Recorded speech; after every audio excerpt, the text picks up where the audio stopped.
Alrighty, here we go. Hi! Hey.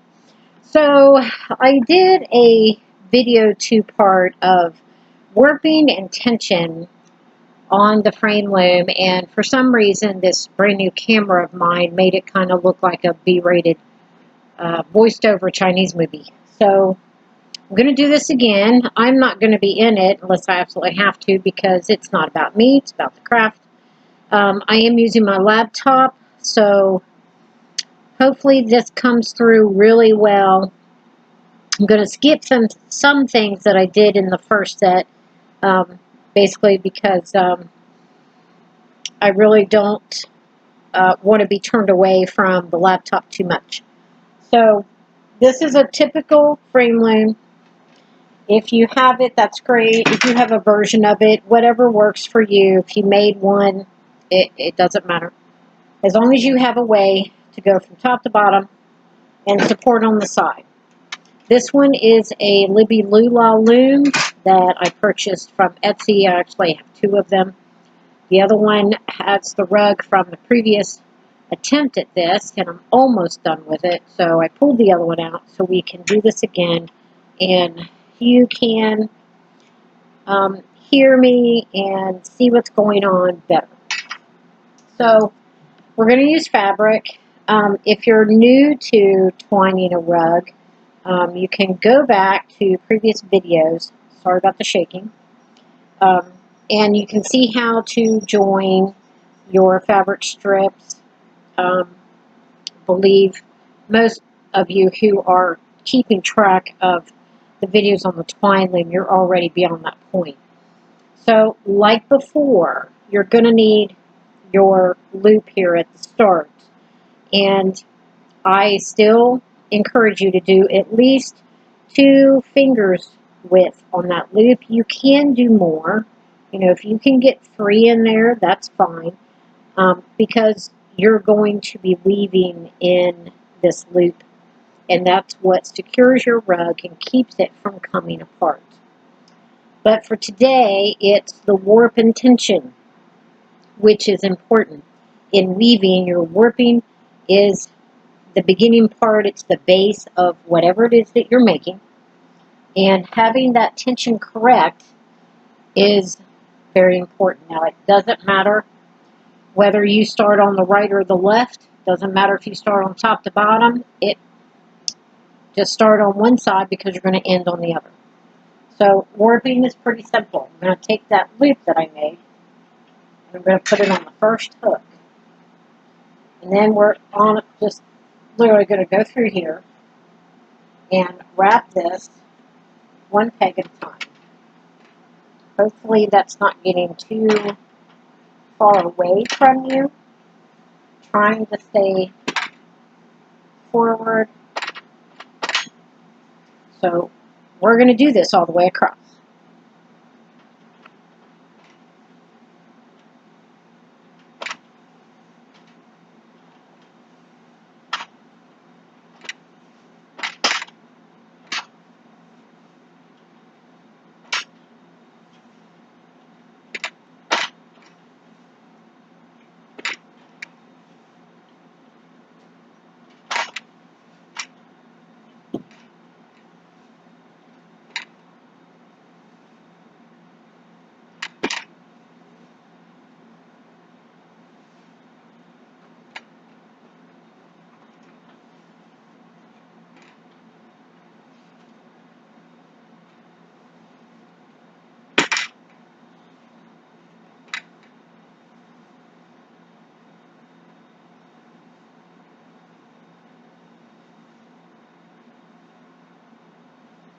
Okay, there you go. We have just officially warped the twining loom.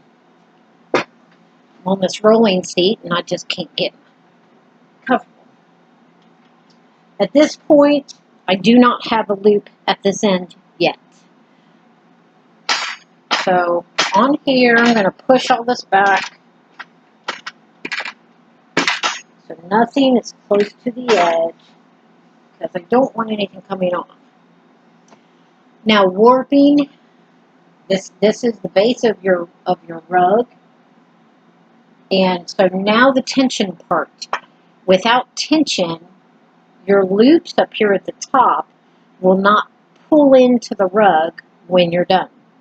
You need to have these nice and tight and taut, so when you go to weave on this, and you put your weft in, that's your weave, as you're working that in, this will get tighter and tighter and tighter.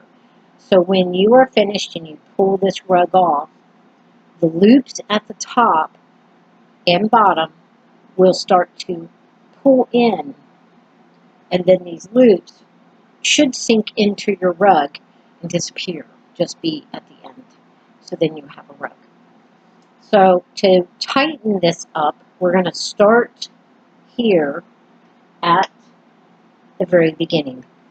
Now this knot needs to be really good because you don't want this to slide. If your knot here, when you start putting tension in, begins to move, you need to stick your fingers in there and hold it and make sure that this gap, this 2-finger gap, doesn't change. To put your tension in is really easy. You're going to grab the first one like this, and then we're going to grab the second one and we're going to pull it.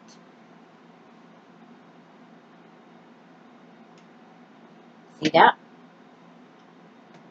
Now I'm going to move this here, holding that tight, grab the next one and pull it down. Hold it tight, grab this. This one comes up.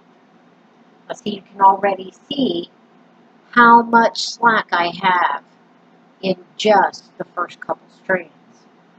So I'm going to work this all the way across. I'm going to try and stay out of the camera to where at least you can see. I'll keep check. But we're going to get to the other end by doing this process. Okay, so here we go.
Slide my rings off because they're catching.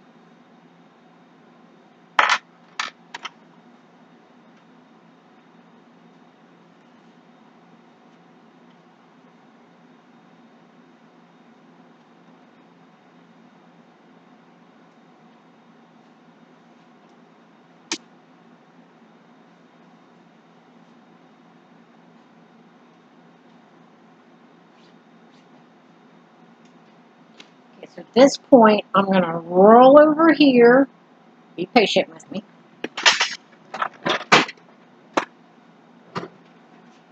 So you can see what's happening. Now you can see how much slack. I know it's dark. I did happen to choose a dark material.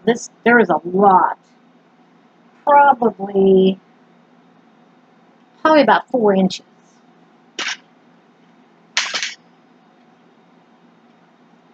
But keep going till you get all the way across to the other side.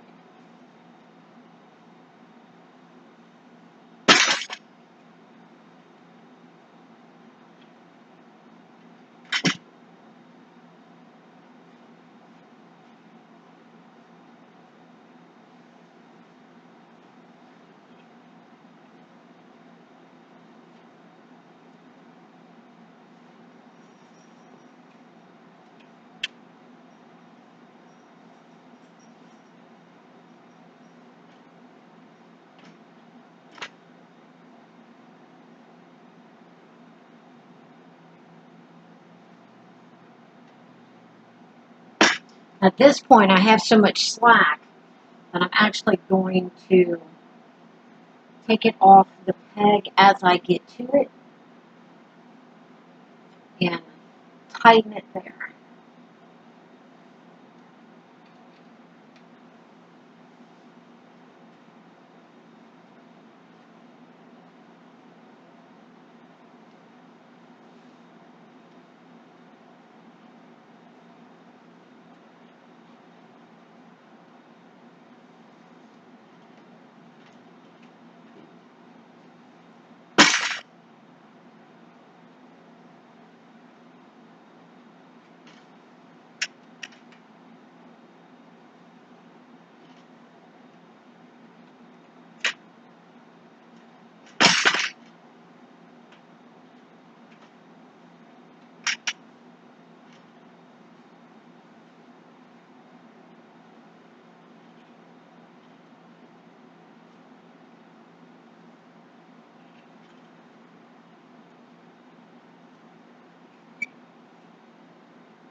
Okay, so now we're at the bottom.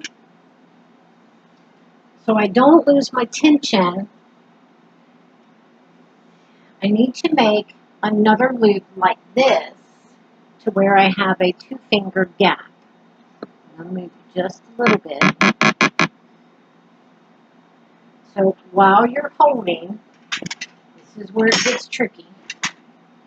While you're holding that, you need to make that loop. And actually make a little shorter is what I find that works. Because then I can stretch the material more and get a more secure lock. So right about here is where I need that loop.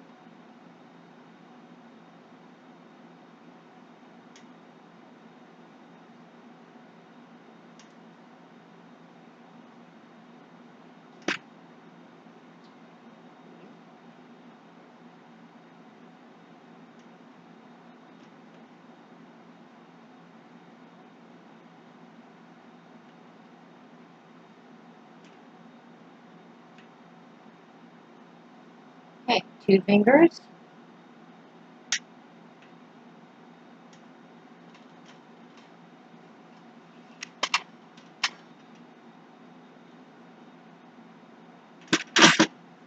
There you go. This is how much I took out by tightening this up. That's a lot of fabric. So at this point, you can cut that off, and you are ready to begin weaving. Now, can you do this all in one step? When you warp it, can you pull it tight enough? Yes, you can. When you're done, if you do it at one time, if you're going to warp and warp it tight on one round, then I suggest when you're finished is go back and do this tightening process again to make sure that you are tight enough on this warp to where when you start weaving, You're not going to have any slack portions in your rug. I do believe we are ready to weave. As far as the strings on fabric, you're always going to have that. So it's just one of those little waist pieces that comes with doing a rag rug. Now, if you saw the video that I posted earlier that the camera had a fault in it, I'm going to pull the other frame in and I'll show you that rug right at the moment because I'm almost done.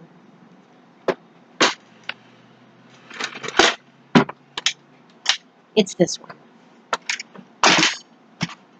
Here's the rug from the video where the audio did not come out correctly. So, almost done. I'm at this point where I need needle nose, or as one subscriber said, they used a crochet hook. I'm probably going to do that this time because I have a hard time getting the needle nose in there. So a crochet hook will work just as good. This is all I have yet to finish, and then this one is complete. But for the remake of that video is this warp. You're ready to go. Once you're at this point, you can refer back to the previous rag videos, and it will walk you through the process of making your very own rug. I hope that helps. There again, it's not about me, it's about the craft itself. If you have any comments, put them below. Just keep them clean. If there's anything, like a suggestion, anything you want to see, maybe something you're interested in, maybe it's something that we do as well, and then we could do a video on that too. So toss out some ideas, maybe some options and things we can maybe learn. Of course, right now I'm playing with felting. I have my little mice up here. I think they're really cute. Look at the little sleeping mouse. One eye open, one eye closed. I think he's really cute. So I'm playing with felting. And I also just got a embroidery machine from Brother. It is an SE 425.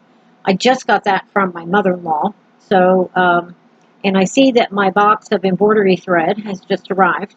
So we'll be playing with that, and hopefully maybe we can get a video up of that if you're interested in the embroidery machine. I'm not big on making clothes, so I haven't been able to do that. But hey, I can do aprons. I can do that. Anyhow, there you go, guys. Hopefully this will come out clear for you and will help you get your frame worked.